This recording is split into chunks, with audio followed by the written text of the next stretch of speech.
Hello there, one and all, and welcome to episode 412 of Love at First Scent with me, Persolaise, coming to you live on YouTube as always.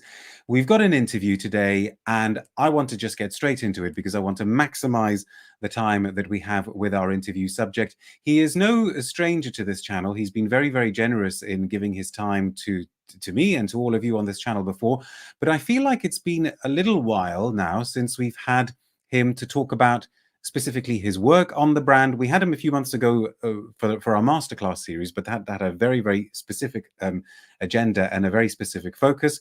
So without further ado, please welcome to the virtual channel the Chief Creative Officer of Amouage, direct from Muscat, his office in Muscat. It's Renaud Salmon. How are you doing today, Renaud? Hello, Darius. How are you? I'm doing well. End of the day here, so finishing with the best.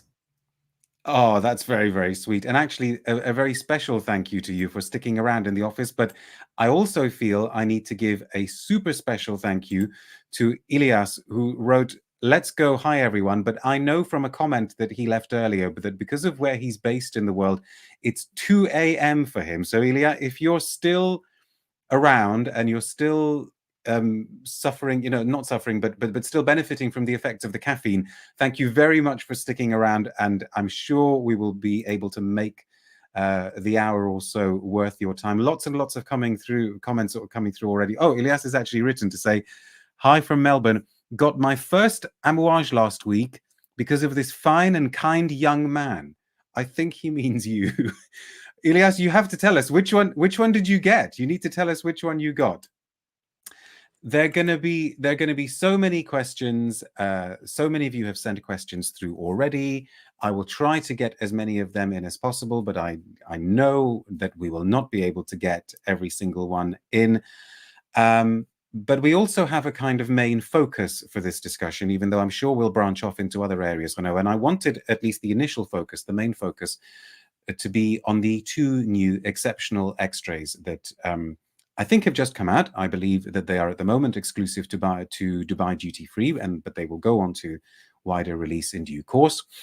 So you have given us Dear 40 Woman and Jubilation 40 Man. The 40 is a reference to the fact that Amouage is celebrating its 40th anniversary this year, and also to the fact that both of the juices are dosed at 40%. For those of you who may not be aware of this range that Renaud created, they are an opportunity to take some of the perfumes in the existing Amouage portfolio and really push them to the limits of where the ingredients can go, pushing them to the highest concentrations that they can go to, and also playing around with maturation and maceration lengths, which I definitely want to spend some time talking about.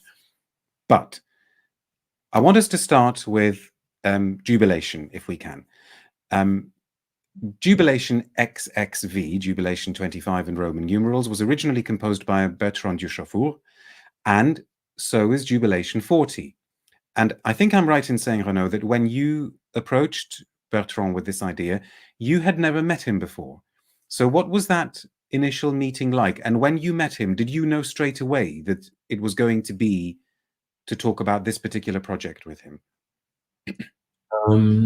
It's a good one. I think I wanted to get to know him because I knew his creations before arriving at Amouage. It's true that I had never worked with him before, but he made a few very iconic fragrances for Amouage. So I definitely wanted to get to know him. I wanted to smell as well a little bit of his recent work that I was not familiar with. And then very quickly we started talking about Jubilation 25. But that was already probably a bit more than 3 years ago. That was quickly after I arrived at Amouage. Right. So when you go to somebody like Bertrand and you say to him, "Look, I really like that you made that Jubilation and the 40th anniversary is coming up and I want to do this," does he say, "Oh, don't bother me with that, that's the past, I'm not interested"? How does he react? No, first of all, surprisingly for some perfumers, so the first thing he said was he said like, "Okay, I need to re-smell Jubilation 25," and it's something I'm always a little bit surprised I mean, some perfumers are so prolific and they create so much and so on that usually, you talk about one of their most iconic creations from my point of view, and some of them, they are like, okay, wait, I need to resmell it because I kind of forgot a little bit how it smells like. So he had this idea in mind and so on of what it smelled like, but first he said like, okay, I need to resmell it. So we smelled it again together, and we started talking about it. Like, So was there a moment when he was a little bit surprised by what he smelled? Did he sort of say, "Oh, I mean, I don't know, did he say like, "Oh, I don't remember it having blah blah no, blah"? Or like usually like they would smell it, like, and it's not the first time it happens to me. Like, they would smell it and then they would remember directly what it's all about. So it's literally like it takes them a second to be like, okay, yes, and then I think very very clearly he knew so what it was all about. He checked the formula as well on his computer and so on. So very quickly he was like, okay, yeah, I really remember everything I did and so on. And then everything became clear in his mind. And then I was curious to know actually how he reads the fragrance, because I had my personal take on it and what I could see when talking to people as well. So that was quite interesting. And then very quickly we discussed about my approach when it comes to the extraits at Amouage. Well, actually, back at the time, it was not really about the extraits specifically. It was more about the philosophy that I wanted to push at Amouage. okay, go on. No, tell us about that. That's interesting. I mean, I told him, like, I mean, first of all, I would love to work with you. So that was the first thing, my first message. And the second thing was, well, actually, I would love to work with you, like doing some technical work on existing creations and then creating new things. And we started working actually on the two things. So started working on let's say technical work on Jubilation. So trying to see actually how we could impact the fragrance itself through, as you said, so the dosage of the fragrance, the aging of the fragrance, and then the work on some ingredients as well. And then started working on new ideas as well. So something very different. Teasing us there. So at what stage did you decide or know that this would be one of the things that you would release to mark the 40th anniversary? It's a good one. So the thing with Jubilation is that it was meant, I wanted to create something around Jubilation much faster. So I started probably working on it in 2020. So Wow. just after I arrived. So probably winter 2020, we start working on it. And it was probably supposed to be one of the first actually exceptional extraits. So Okay. I probably started the work on Interlude 53 at the same time as the work actually on Jubilation. I mean, I think it was supposed to be Jubilation 50 or something like that at the beginning. 50 originally. Okay. Something like that. Then what happened was, so there was actually if I'm not wrong, there was an IFRA reformulation at that time, IFRA 49, going on. So that made actually the work tricky. So we had to lower a bit the concentration, the dosage.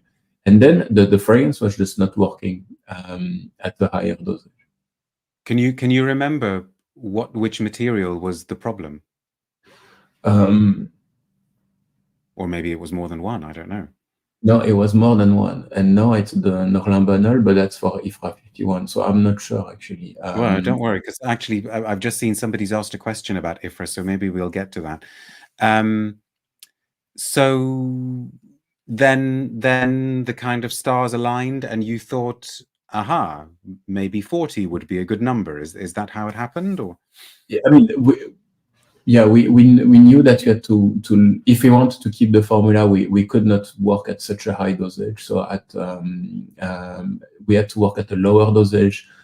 Then the fragrance was very tricky. It was not smelling right, particularly because of the Bourgeon Cassis. So I mean, yes. At which point I'm going to interrupt you about that, because I think you've mentioned this before, because this is where the maturation and the maceration comes in, right?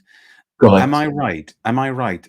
Well, from memory, I think you've told me that Jubilation 40 needs to be matured for 3 weeks and then macerated for 7 weeks. Yeah, And I think it might be right. Let me check. Yeah, that's correct. You got the numbers right. Very good. I'm pleased to hear that. And am I right as well that if it doesn't go through that, because 10 weeks, by the way, for those of you watching, folks, if you're not aware, 10 weeks is it is quite a long time in the industry, isn't it, to be doing? Yeah, I mean, I'm not aware of many houses actually aging for that long. And am I right that it actually has to go through that? Because I think you told me that if you smell it in the initial stages before it has gone through that, it isn't particularly appealing. Do you want to tell us that story? Yeah, because but maybe we need to go back a little bit. But yes, no, go for it. Then tell us the story. So the first thing, I mean, to tell the story is first of all, it starts from Jubilation 25. So I took the tester from the Go on, boutique. hold up the bottle, show it off, and then we can have a sneak peek at your office, by the way. People are going to be looking at the screen now. So it's a tester bottle, it's Jubilation XXV, so Yeah. 20. And so I'm going to start from there. So okay, so first of all, the work on Jubilation 25 was triggered by the fact that it's a beautiful fragrance. It has like this amazing construction and character. Some people would love it to be longer lasting and projecting a bit more. And something that I read regularly online, like, you know, it does not smell like before and so on. And to be honest, I went to the to the archive to smell the original ones and so on. It's difficult to compare because they've aged quite a lot. But what makes this fragrance so special? So first of all, I think it smells very grand. It smells very complex. It's this perfect fragrance that tells you the story actually of a wonderful journey to probably to Oman, you know, or to the Middle East region and so on. And what makes the beauty of it is the top note has like this distinct blackberry accord that is really nice because it gives a very elevated fruitiness, you know, something that feels like a dried, deep red/black fruit. Then that note leads to this kind of honey, tobacco, heart, and so on that is so smooth and really ground. And then the woody backbone of the fragrance, and the woody backbone of the fragrance contains a lot of isoe as well that I suspect some people might get anosmic to at some point and so on. And that's why it contains a lot of what, Renaud? Sorry. Isoe super. So yes, sorry, I just didn't hear you. Isoe super. Okay, go on. And I suspect that this, like, there's really a lot of it in the formula. So I suspect that this might be, you know, what sometimes triggers the fact that some people perceive it as a performant, like as a performant fragrance. Some people tend to be anosmic to the fragrance as well, I feel. Right. And I regularly with Isoe Super for some reason. So that's the way I think, you know, I read the fragrance. And I discussed with Bertrand. He reads it more or less the same way. Okay. I mean, he sees it a bit differently. Like, he sees also a lot of patchouli in it, the frankincense and so on, but he reads it more or less the same way.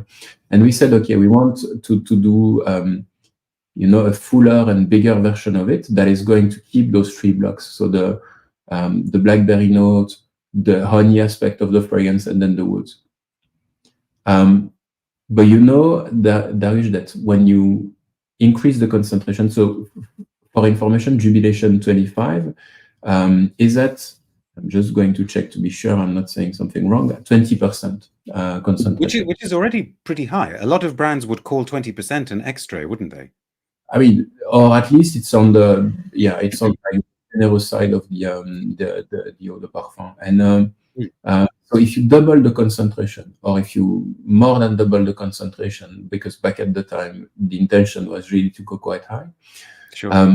The first thing that happens is that usually if you just double the concentration, you're going to have a disappointing result, because you will have less alcohol in the fragrance, it's going to feel a bit more flat and so on. And you will have the feeling actually that the fragrance is not as strong as before,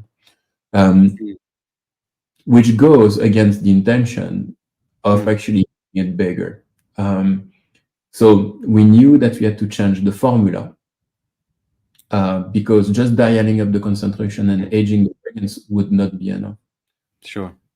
So how did we start? Well, naturally, we start with the woods at the back, because the woods are going to bring out the intensity and the fullness of the fragrance and the depth and so on. So the first thing that that Bertrand does is actually he dials up the woods. He triples the patchouli in the fragrance. He uses a different quality of patchouli. Once that comes actually from Remy. From Remy, from our channel, Remy. Okay, for those of you who are familiar, Renaud is referring to Remy Pulverin, who actually did an interview here. Okay, so what an incestuous world this is, but go on, right? So he triples the amount of patchouli. I think he uses, if I'm not wrong, 2 qualities of patchouli, and dials up the woods, removes actually a bit of Isoe Super, and then we smell, and obviously the balance is completely broken in the fragrance, because now the woods have taken over like crazy. So then we naturally go towards, we need to rebalance the blackberry note. So the beginning of the fragrance, this beautiful blackberry note. We try to dial up the blackberry note. It does not really come out, because the woods are way too prominent and too strong. Right. So he needs actually to complexify actually that red fruity note and so on. So he says, well, what about adding black currant? So it's going to be blackberry and black currant. It remains in the same type of territory and so on. And black currant actually can come out quite strong. But the issue with Bourgeon Cassis is that actually it can smell very sulfuric when it's fresh. It's a beautiful natural, but usually it's used in a very small dosages, because it can smell quite sulfuric. And in the same way that grapefruit can do that sometimes, in a way, or yeah, I mean, say that it smells a bit like cat pee as well, you know. So not very pleasant, unless, I mean, this is what you are aiming for, but that was not the intention here. I'm so glad you've clarified that. Okay. So, but we know that we need a relatively high amount of that if we want it to stand out against the woods. Right. But then he tells me, you know what, Renaud, like the way to avoid the sulfuric aspect of that ingredient is actually by aging it. Because if you age it, you know, it goes away, and then you get this beautiful, deep, black fruity note that we are after. The problem is that, you know, as when you work on samples and so on, you cannot actually just wait for your sample to age for several weeks and so on. You want to smell, then you want to do tests, and then you want to smell again and so on. And usually when I work with a perfumer, when perfumers organize with assistants and so on, you would actually be able to smell probably 2 or 3 reworks the same day of the same idea and so on, because we would smell, we would write our feedback, we would, like, usually the perfumer would edit the formula live, and then, you know, we could wait again, the like new tests and so on, 2 or 3 during the day, and it makes actually the progress quite quite fast and so on. And in one day, you're able to get like a lot of work done. In this case, it was not possible. We had to wait, around 10 weeks for in order to be able to smell the actual fragrance. So at some point, it took so long because we could not wait every time 10 weeks that we had to smell, somehow forgetting about that sulfuric aspect of the fragrance. Almost like smelling past it. Like this, yes. And actually, I was surprised because Bertrand is able to do that very well. He's like, okay, I understand, the impact of it and so on. So he can totally forget about it and smell the note itself. It was a bit more difficult for me. It was the first time that I was doing that exercise. Sure, but I mean, that sounds, because there's a bit of me that's almost sort of saying, oh, I'm curious to smell the unmatured version so that I can do a comparison. I've sprayed in advance just a little bit of Jubilation 40. And what would you say are the main, not olfactory differences, because you've told us some of the olfactory differences, but what would you say are the main like differences of effect or differences of aesthetics? Yeah. So you've got it there. Come on, show off that bottle as well then, because they come in very, very flashy bottles, those Exceptional Extraits. I mean, it's quite gold, as you can see. And the number is written so in Arabic characters because, I mean, I was supposed to write Jubilation 40 XL, right? Because XL is 40. And then I felt like, okay, that sounds a bit like... You thought that XL might be perhaps not the best, yeah. So I just sprayed it. So yeah, it's quite different. So and then finally, because the process, once we were able actually to get the fruity note right, we had to fix the heart, so the honey accord. I was actually surprised to see that Bertrand creates this honey accord in the heart with Broom Absolute. So Broom Absolute is a tiny yellow flower. It's a wild flower that grows in bushes. You see it quite a lot in the south of France and so on. And the Absolute is quite a precious Absolute. It has this kind of waxy honey patina to it that gives actually the honey effect in the heart of the fragrance. So when I compare the two of them, now the first thing, I mean, I'm satisfied with, I like right from the start, the extrait feels much bigger than the original creation, which was the intention. Like in terms of like strength and volume and so on, definitely feels bigger to me. It feels fuller as well. What comes out very quickly is the black currant. So it has a bit of a camphoreous aspect to it, slightly. It's only going to get better with time because it's still actually, like the back of the aging of the Cassis Absolute. But for some reason now the red fruity note to me feels a bit like boozy, if you can say, compared to the original one. The original one felt a bit juicy. The extrait feels probably a bit like boozy in a way. It feels like, or it feels, like a little bit like the blackberry and the blackcurrant are slightly overcooked in a good way, like when you cook jam or something like that. No, I know what you mean. It's almost, it's not fermenting, but it's got that kind of quality. Yeah. No, absolutely. Renaud, I can't believe that we've been talking about this perfume for almost 25 minutes, which just shows how much there is to say. We have to mention the other one. The other one is Dia 40, which is a reworking of Dia Woman. Now, this is an interesting story as well. Unfortunately, we will not be able to spend 25 minutes talking about it because the original Dia was made by Jean-Claude Elena, but this version, Dia 40 Woman, was made by Alexandra Carlin. Now, are you able to share with us why that happened? Is it something to do with just industrial, corporate realities, like where Jean-Claude Elena was at the time when he made Dia, that it meant that Alexandra did? How does that work? Why is it her? Yeah, it has to do with that. So back at the time when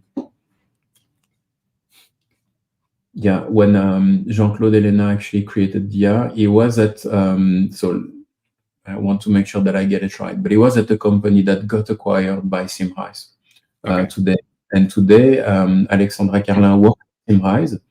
And usually, I would always go with the original perfumer. And you've seen it. It happens, for example, with Lucas Yosak. Lucas Yosak created Reflection at Symrise, and then he moved to Eurofragrance. And I actually worked on the extrait with him at Eurofragrance. So usually I would always follow the perfumer. In the case of Jean-Claude Elena, when I started the work on it, I'm not aware that he was really accepting briefs and working on briefs and so on. I know that he's still working a little bit, but it felt more like I had actually to find a perfumer who could take over the formula and who could actually rework the formula. And it felt quite obvious actually for me to work with Alexandra, and I worked also with her on two other products that are quite interesting. So the new versions of the very limited versions of Gold. Don't worry, I will ask you about those. Don't you worry. But stick to Dia then. But sticking to Dia. So the first thing we did with Alexandra, so she did not look at the formula. Oh, she didn't. Okay. At the beginning. Okay. So the first thing that we did was smelling together. So we smell the original Dia Woman. It's a fragrance that is at 15% concentration. Back at the time, fragrance that was created quite a while ago, and the concentrations had the tendency to be overall relatively low, and it was valid for many brands. So 15% was the concentration of Dia Woman. I think it's the lowest concentration that we have at Amouage. Oh wow! Okay. And we smelled it, and we said, well, we kind of agree that it's very aldehydic. It's part of the signature. There's this beautiful floral C in it at the heart, and then the base is is creamy and still very bright and so on. There is nothing too dark or deep in the base. And it is very much the day, isn't it? I think it was meant to have been as a kind of day counterpart to Gold, wasn't it? What I learned recently is that Dia in Arabic means the light, if I'm not wrong. So that might explain as well why this name was chosen back at the time. So we read literally the fragrance like, a day. So you have like the sunrise, the zenith, and then the sunset. We said, okay, what do we want to do for the extraits? So again, you don't want to disappoint. So it has to feel bigger. It has to feel deeper. But we want to keep the different blocks of the fragrance. So we are going to push the aldehydes. We are going to increase the verticality of the floral heart, complexifying really the floral heart.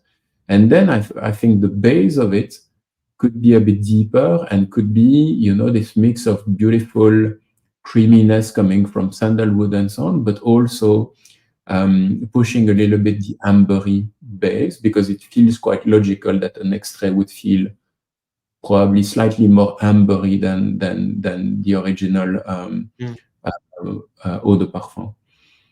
And I think it summarizes quite well, the work that has gone through this fragrance. Same thing, with aging, actually everything feels rounder.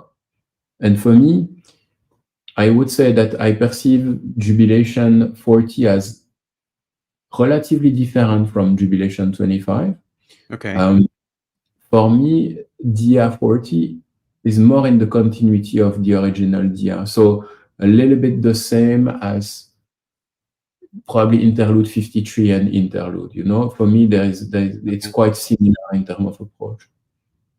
So you said you implied that Alexandra did then look at the formula. And then she looked at the Yeah. formula. So was and she like surprised by anything?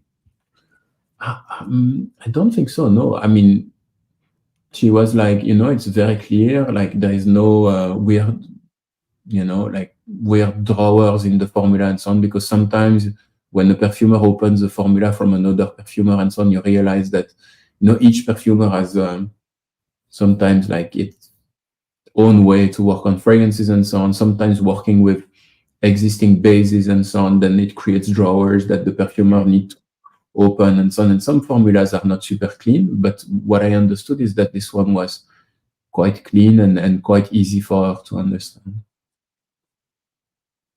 Do you seem to get a real kind of kick or a buzz out of doing this kind of quite technical work in a way of taking something that already has existed and then reworking it?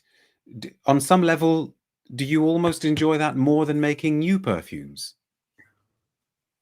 No, I think it's different, but I think I love the challenge actually to well, I just love the technicality and the craft. I think I'm really obsessed about the craft. Now, some people might think or might argue that the notion of craft and craftsmanship is actually something that might feel a little bit stagnant or dusty and so on. Like the craft is what you need to protect in order to keep the past alive in a way. However, I think that once you get hooked on the craft and what it takes actually and the technicality and so on, and once you understand that, all of a sudden I think that it opens room for creativity. So in a way, sometimes like people would oppose art and craft, and they would say, okay, the craft is about the technicality and so on, the art is like the artistry, the imagination, and the creativity and so on. But in this case, I'm really convinced that actually understanding deeply the technicality of your products and so on, and also what Amouage can do that is totally different from everyone else, is actually an amazing way to just like create new things and trigger creativity. It's fascinating. Are you aware of the artist Grayson Perry, Renaud? No. I mean, I'm not an expert on his work by any means, but just listening to you reminds me of something that I read that he said once in an exhibition, because I think he went through a phase of making pots. His artwork for a while was making pots, and he said that it is so vitally important to be aware of the craft of pottery, because it's only when you know the craft that you can really bring a kind of artistic sensibility to it. And that just reminded me of that in a way. So I should say, folks, you are watching a live interview with Renaud Salmon, Chief Creative Officer at Amouage. And if you would like to put any questions to him, in addition to lots of questions that have been sent already, which I will try to put to him, then please send them in. But we need to go back to something that we talked about at the very beginning, because Elias has replied and said that the perfume that he bought, the first Amouage perfume, was Interlude Black Iris. So there you go. One of the, not one of, the first Amouage that you did, wasn't it? Correct. I still love it. I'm very happy about this fragrance. And I think you have every right to be happy with it. Musk in Heaven says, Amouage is one of the few brands which makes me want to purchase the entire range. Andy Tower is another one that comes to mind. That's very nice. So speaking of buying the entire range, let's talk about the new releases that cost £1,500 each. And you mentioned them a little while ago because your grand gesture for the 40th anniversary of this brand is that you have gone back to the very beginning. You have created a sort of reworked version of what we now call Gold Man and Gold Woman. you gave that role to Alexandra Carlin. You are calling them Cristal and Gold, Cristal spelt with an I. Maybe you'll tell us why it's, Cristal and Gold in a moment. You have housed them in these beautiful crystal bottles made from the original molds, which you just happened to find at this glass and crystal maker called Waltersperger in France. And you're making only 500 of each.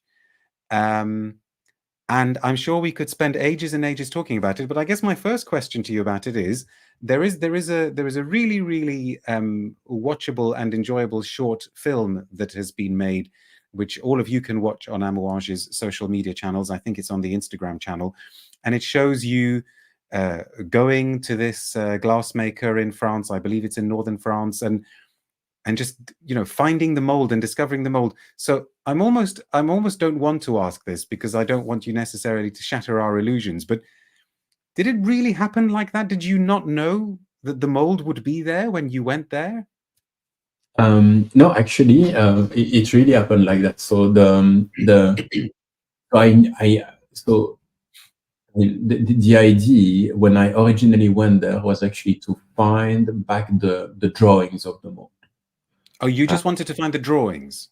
Drawings. Okay. So, and that's a little bit what I'm saying in that video, is that I went there because those archives were not digitalized. So they were like, they invited me to say, well, we would love actually to look with you at the archives, and maybe, there is something we can reproduce. That's how it started.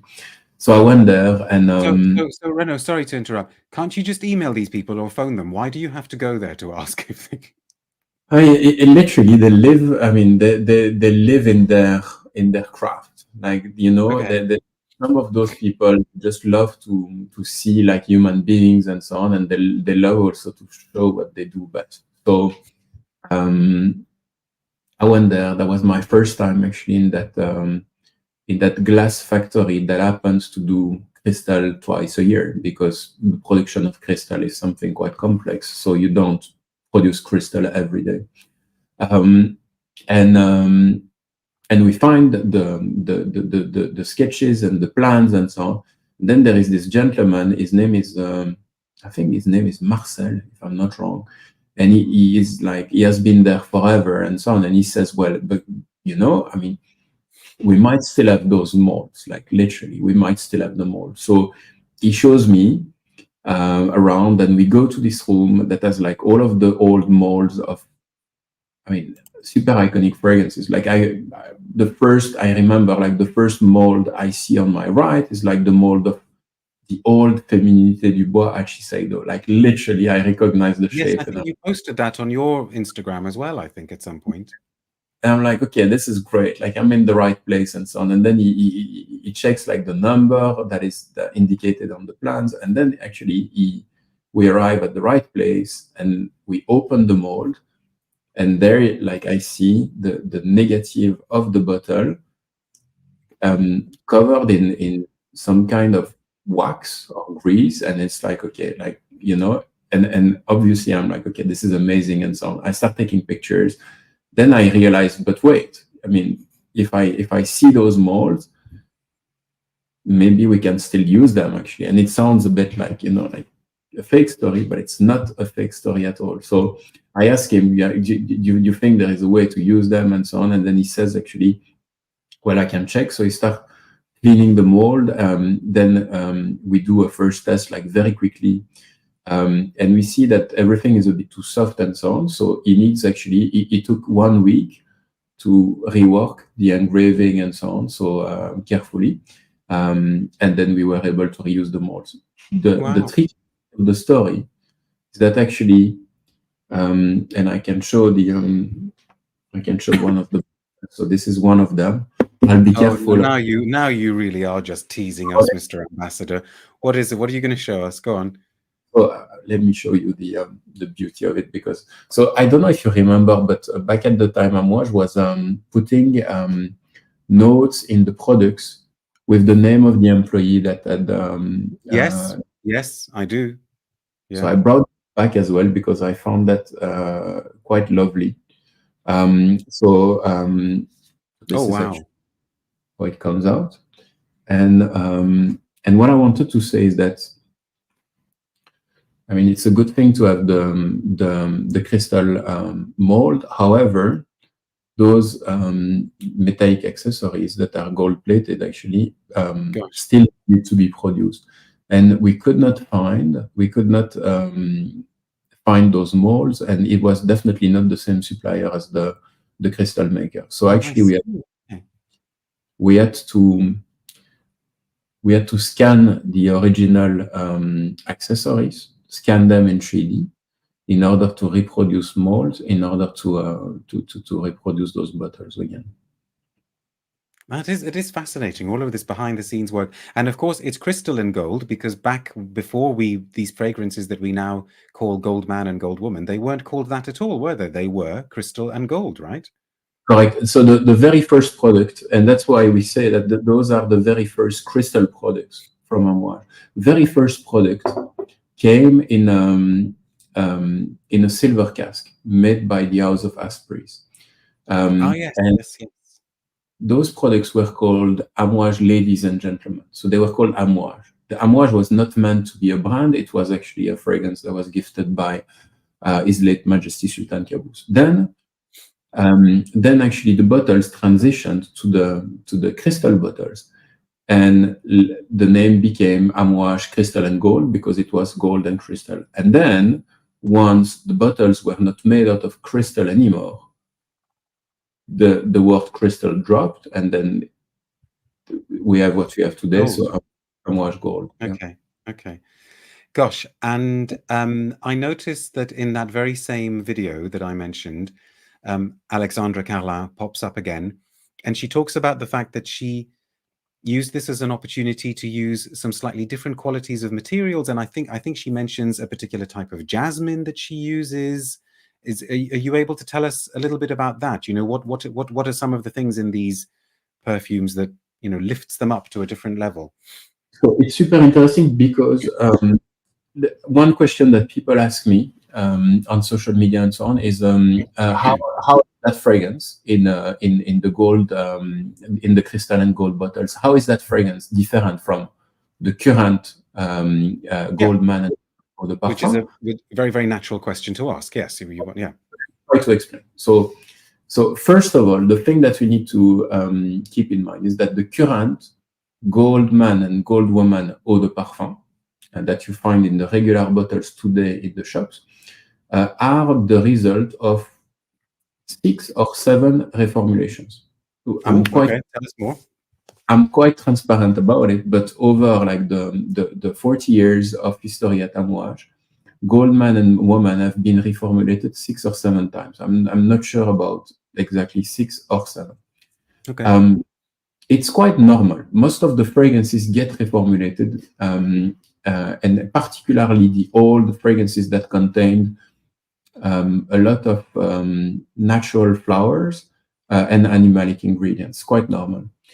The good thing about those 2 fragrances is that I think they've been reformulated quite well. So today they are still quite loyal to the original actually intention, and the formula is not too far actually from the original formula. Okay. However, for crystal and gold, what we did with Alexandra was instead of starting from the latest iteration of the fragrance, so the current fragrances today, we went back to the original formula. We compounded the original formula that we knew would not be IFRA compliant, but Right. we compounded it in order to smell it. So we smelled it. And also what we did actually was smelling old bottles of the original gold to smell also a little bit the difference and so on. And the thing that was very important to us actually was to rework the formula to be as close as possible to the original, I would say, patina of the fragrance. Okay. Now what explains the change when it comes to the patina of the fragrance, because sometimes people think that a fragrance changes because it gets reformulated, right? However, there is something that probably has a bigger impact sometimes than the reformulation. It's just the change in the ingredients. You could actually keep the same formula, but the smell would change simply because a jasmine from 40 years ago doesn't smell the same as a jasmine from today. Today, we would work on bigger quantities. We would do what we call communal, so we would have a tendency to, to soften the profile of the ingredient by mixing different batches together and so on. While in the past, a jasmine smelled, I think, quite animalic and quite rough in a way, So having that in mind, we decided to select qualities of ingredients that we felt actually had this kind of vintage personality. So when we decided to select, like, the jasmine, for example, she picked a jasmine that is called Jasmin Cœur de Saison. So Jasmin Cœur de Saison is literally the jasmine in the heart of the season, when its personality is the most vibrant and when also its personality is the most specific. And that specific, specificity of the character is actually the closest to a vintage quality of jasmine that would be a small batch that would not have been mixed actually with other qualities and so on. So that's the work that we have done on a few ingredients.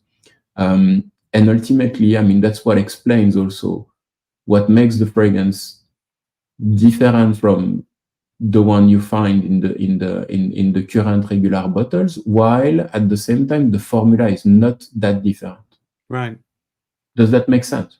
No, it makes total sense, and it's really, really fascinating. And I'm just thinking, why can't we have like 3 hours to talk about all of this stuff? Because I think, and people are, the comments, you can't see them necessarily yet, but people are saying things like Ryan says, very honest to not just state reformulations have occurred, but to actually put a number on it.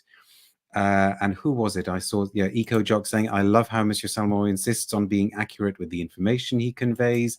So, people are enjoying listening to this level of detail, as am I.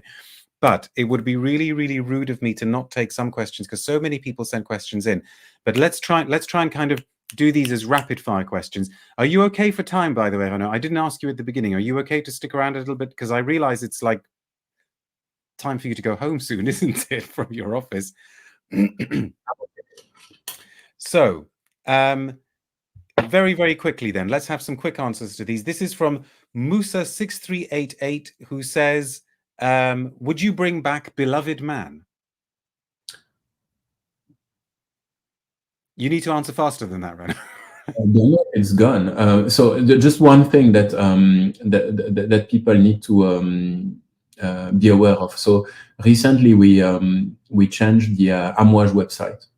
Okay. We have a new website, and people are currently listing the product. So if your favorite product is not on the new Amouage website, it does not mean that it has been discontinued. It might mean actually that it has not been yet put on the website. But I want to make sure that we have as many products as possible on the website. It's just that it takes time to photograph all of them and so on, because we changed we changed everything and so on. So, but man, I mean, the last I remember, we were still having quite some stock of it. So it must be somewhere. So somewhere, okay. Under your desk somewhere. Okay, Misaback7735 says, and this you have to give a quick answer to, thinking of some of Amouage's newer releases like Material, Assure, Royal Tobacco, are there any other spices or raw materials not yet featured in the Amouage collection that you would like to explore in the future? I mean, I don't think about it that way. So, I mean, yeah, the answer is probably there might be spices, but I would not base a fragrance actually on a spice, I think. Okay, interesting. Circus Into says, what's your assessment of your work at Amouage so far, in the sense of what makes you proud, and what would you say maybe you could have done a little bit better? Huh. I mean, what makes me proud is just seeing the reception and the I think the enthusiasm of overall, you know, people when I go to the boutiques, when I talk to our partners and so on. I think they really see a change, and it's welcome. I'm proud of the work I've done. I think to push the quality of Amouage and really the craft of everything we do. What I could have done better, it's a good one. I mean, probably, like, I've not contributed to reducing the pace of launches. So this is something I'm aware of. Like, I've been creating a lot, launching a lot. Yeah, I mean, it's a combination of many things, including like this feeling that you have momentum and that people just want more. And when I say people, it's usually, you know, retailers and salespeople. Right. And also, so that's probably a thing that I could have. Like, I'm trying to be as choiceful as possible moving forward. And kind of related to this, a question from Michael. I mean, you I don't know, maybe you'll answer this, maybe you won't. But is there one perfume created under you, by you, that you are especially proud of? Would you name one? I mean, I'm very proud of Reflection 45. Okay. So that's, I think, from a technical point of view. I'm proud of Royal Tobacco for like a new creation. I think it's yeah, it's a fragrance that I like. We've got the packaging of it there, but it's standing behind King Blue, because I thought I'd sort of mix it up a little bit. Lots and lots and lots of people asked about price, and we've already touched on price, although, you know, to be fair to you and to let you off the hook a little bit, Renaud, I'm not going to take like the gold and crystal as sort of indicative of Amouage prices, because obviously they're very, very exceptional pieces, only 500 each. Then they're not sort of made for the likes of mere mortals such as dear Persolaise, who's going to kind of hang on to his few drops. But so many people asked about price, saying, why are the perfumes becoming expensive? You know, why are the prices going up? And of course, prices are going up everywhere. And we might be able to have an interesting conversation about that for a few minutes. But I think the first thing I would like to ask you is, everybody assumes that you are the person to ask, because you are the public face of the brand in a way. But do you actually even have anything to do with the prices of the products? No. So, and most of the time I don't even know the prices of my products, which is, I don't know if it's a good thing or not. But so I'm not responsible for that. Right. But I always express, you know, my opinions at Amouage, and I have a point of view when it comes to price. So the point of view is, well, it's a combination of two things. My point of view is that I don't want Amouage to get out of touch and to be, you know, out of reach. Okay, I actually, my objective is, my intention is to have as many people as possible wearing my fragrances. So I don't want the price to be to go in the way of that. But at the same time, I mean, I want to make exceptional fragrances. I'm always going to push for, like, you know, the best ingredients, the highest concentration, and so on. So I think naturally it creates a value proposition that people, and when I say people, it's salespeople, it's the retailers and so on, you know, associate with, you know, like the high end of the market. So that's a little bit what is happening, I think. But I mean, personally, I have the conviction when I look at the prices and so on that, I mean, it's not an Amouage thing in isolation, and I hope that Amouage is staying like down to earth and reasonable when it comes to, the ratio between the price and the quality that you offer. But the psychology of price is really, really interesting as well, isn't it? Because brands don't want to be perceived as cheap. So there's almost like a kind of pressure to increase your prices. And I mean, I don't know, I'm talking in a general sense here, because of course I don't have any insights into what happens in the sales meetings and marketing meetings in Amouage, but it's almost like when one brand raises their prices, the others think, oh great, well we kind of need to do that too, because we can't seem cheap in comparison to this brand and this brand and this brand. I mean, am I right that that's how it works? I mean, I guess it works like that. I guess also it just like, yeah, I mean, it's the way the market is working, but I mean, I don't want Amouage to benchmark, maybe some bad examples of things that have gone too far or something like that. So I think we need to, particularly, when it comes to the eau de parfum, so like the heart of what Amouage makes, I mean, needs to remain like a good value for money in the higher end of the perfume segment, which is, which is Amouage. I mean, Amouage is all about, high perfumery and quality and so on. It has always been relatively expensive. Probably in the past, what was happening is that you could probably find Amouage at a discount, in some places and so on.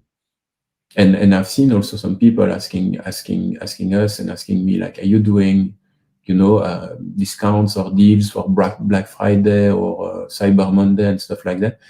And the reality is that we are at full capacity from a production point of view. So we don't. I mean, it's weird to say that, but we don't need, to do those sometimes desperate price discounts actually to try to sell like the fragrances that are not selling or something like that. So we are always really trying to find the sweet spot actually between what we can produce and also what people want in the end and what people want to. Kind of related to this, Sharon is saying, is there any chance that Amouage would do a smaller format, like a 30 ml bottle? So it's something I've been talking a lot about. And at this stage, what we started doing is actually boxes of 3 travel sprays, and you can decide to make your own assortment. So this is available in the different Amouage boutiques, and I think it will be available soon, or we are trying to make it soon available on our website. And what I see is that actually. So hang on, sorry. So this sort of format, but in. Yes. Yeah. So you can your own selection of 3 different fragrances. I see that some clients, they pick 3 times the same fragrance, so it becomes actually in a way a 30 milliliter format, and the price of it is not too bad. My intention was really to have something that that actually travel sprays that people can use, because sometimes when you buy travel sprays, you usually get 1 case and 2 or 3 refills and so on, and you never use the refills because you only keep the case around. And here you really get like 3 proper cases with your fragrance inside. Okay, so that's something to look forward to. And just in terms of other things, you've teased us on social media. Well, not you personally, but the brand has teased us on social media with a boutique opening soon. I think it said on a new continent. Yeah. Are you able to tell us when we're gonna find out, or? I mean, we were facing some last minute challenges, I would say, with the approvals for the boutique, because it's quite tricky where we are going to open. But the boutique is going to open for the first time for Amouage in the US.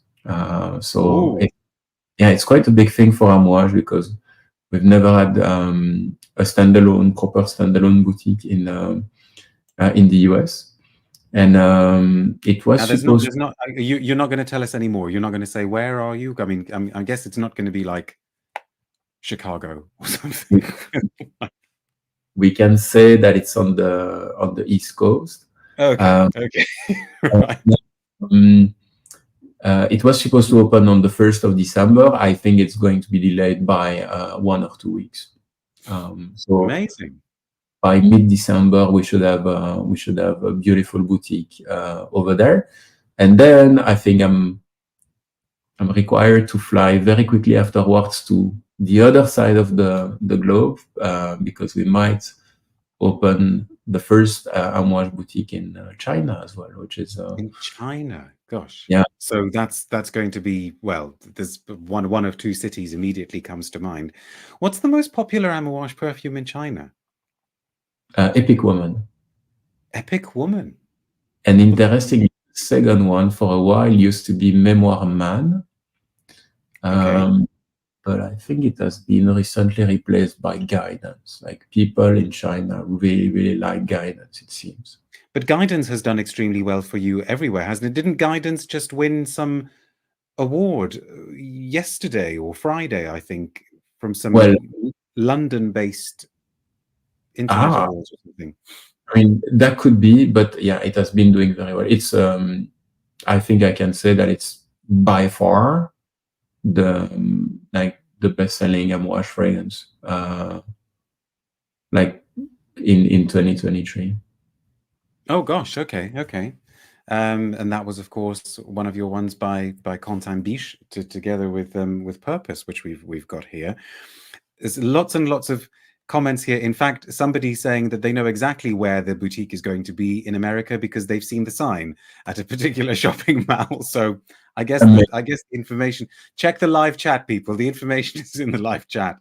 But China would be wonderful as well. I'm trying to see, because there are so many comments. I'm trying to see which of them are actually questions. There we go. This is a question that comes up every now and then. This is from Ilias, who's still with us. Well done, sir. Saying, are any fragrances being developed by an Omani perfumer? Okay, very good one. So currently we don't have an Omani perfumer actually skilled to formulate according to IFRA standards. Okay. Right.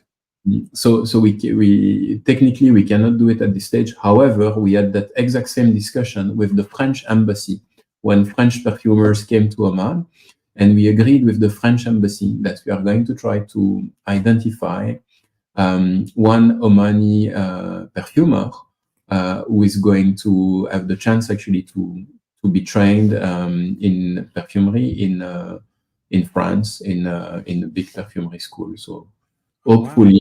In a few years, we can have the first, I would say, fragrance of Amouage by an Omani perfumer.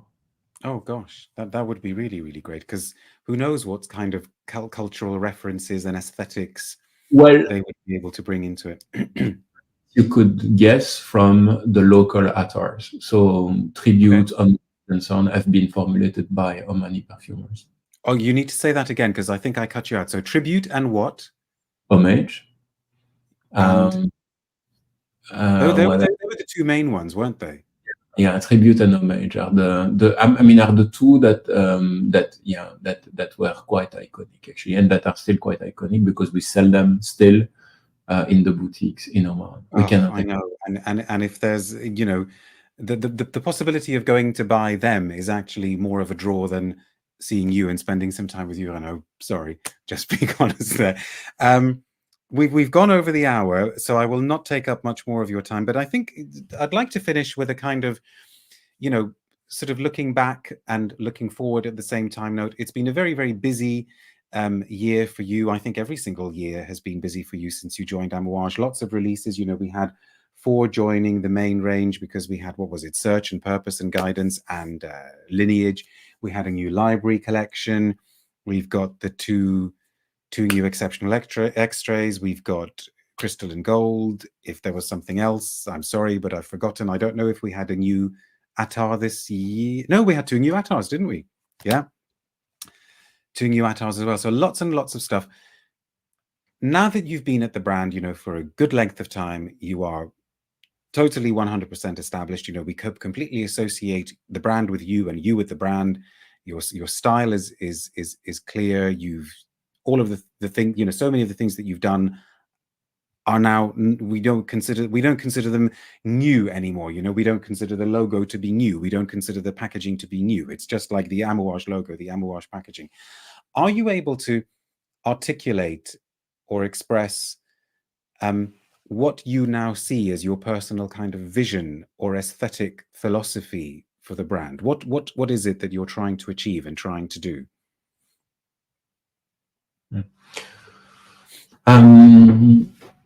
I think so. What I'm trying to achieve for Amouage. So first, I'm trying to.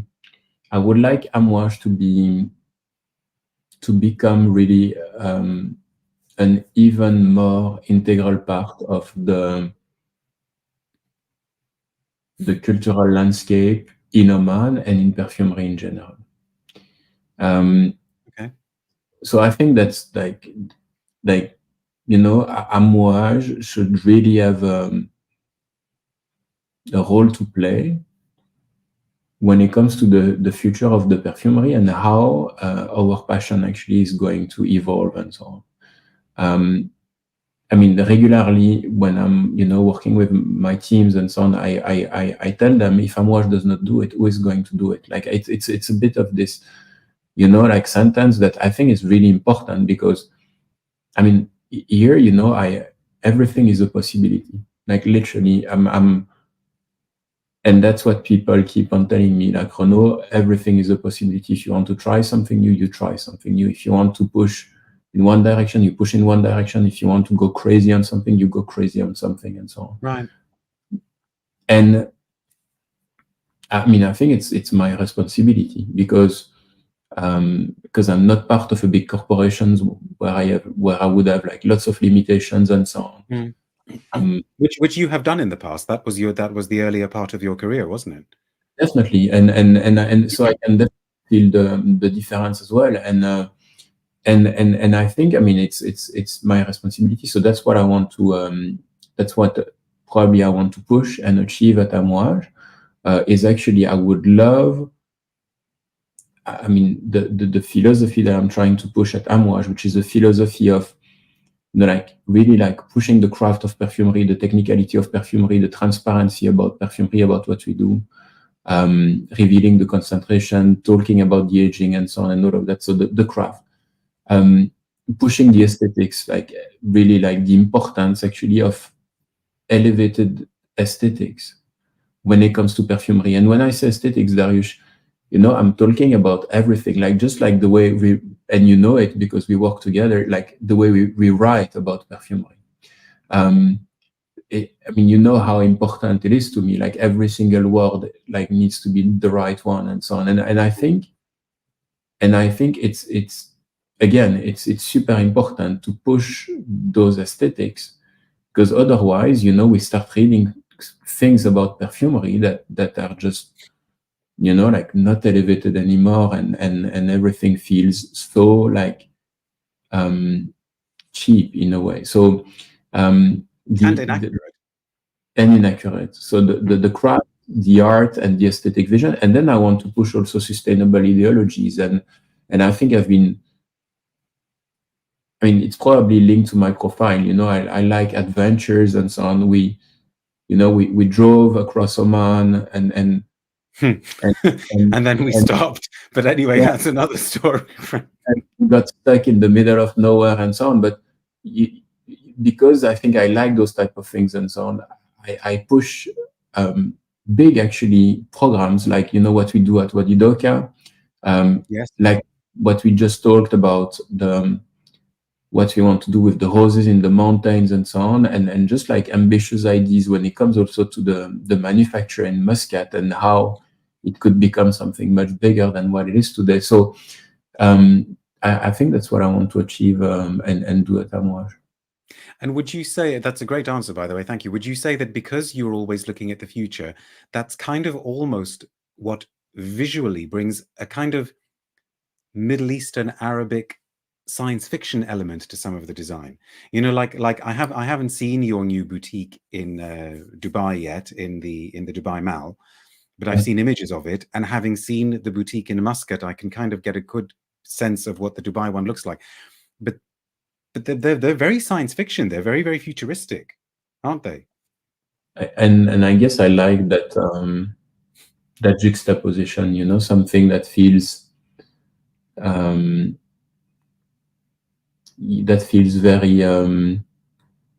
at the same time very authentic, so very authentic, very precious, and somehow quite futuristic. Because if it was only futuristic, then I think, you know, people would get totally lost. But I'm trying to, I mean, I love the past of perfumery. I love revisiting the archives and so on, but we need to live in the future, you know.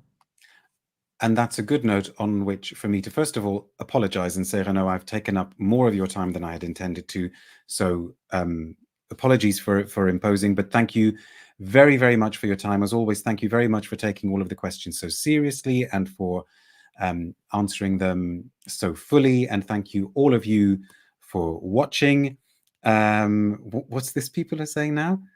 Grand rising everyone from... Oh, is that I don't know whether SF stands for science fiction there or San Francisco. Anyway, lots and lots of comments, lots of people writing in and saying thank you very much.